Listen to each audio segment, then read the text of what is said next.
Alors, en ce dimanche matin, je sais que je vais m'attirer les foudres des réseaux sociaux, mais je le lis trop souvent et je dois intervenir. Je lis trop souvent que le JAF et la loi ne respectent pas les pères.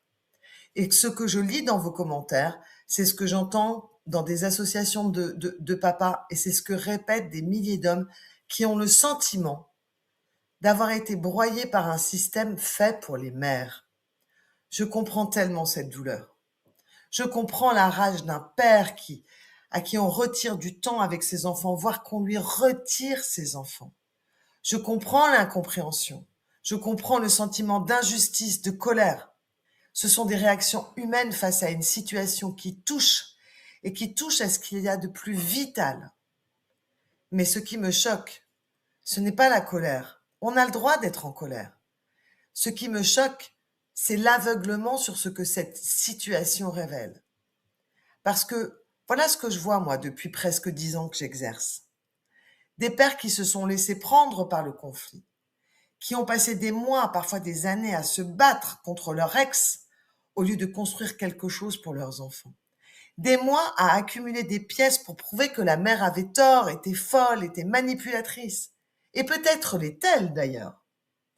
Des mois à contester, à attaquer et à refuser, sans jamais se poser la question. Qu'est-ce que je construis, moi, en face? Qu'est-ce que je construis, moi, face à ce comportement délétère que j'ai à affronter? Et qu'est-ce que je construis, moi, pour le bien-être de mes enfants?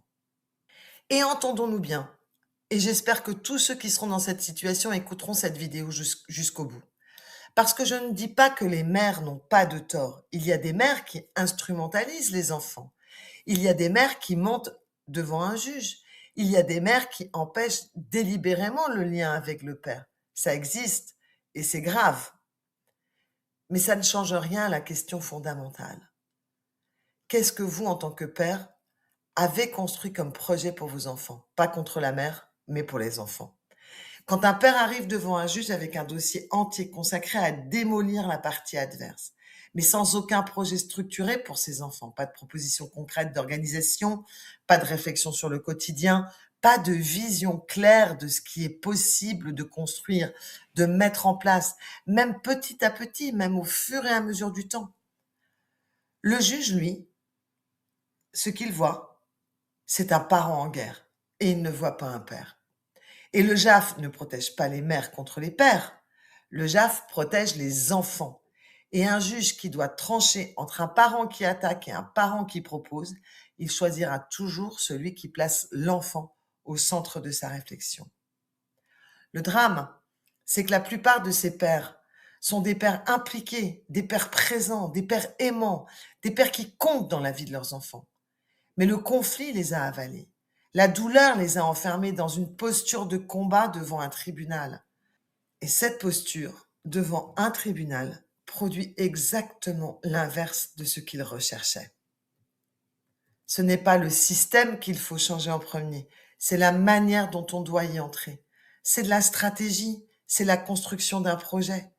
C'est la capacité à montrer au juge non pas que la mère a tort, mais que vous êtes un bon père et qui pense d'abord à ses enfants et qui veut être avec ses enfants et qui construit un projet parental.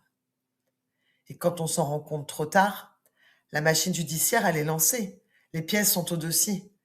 Et tout ce qu'on a dit ou écrit sous le coup de la colère est devenu la preuve que le juge utilisera pour décider.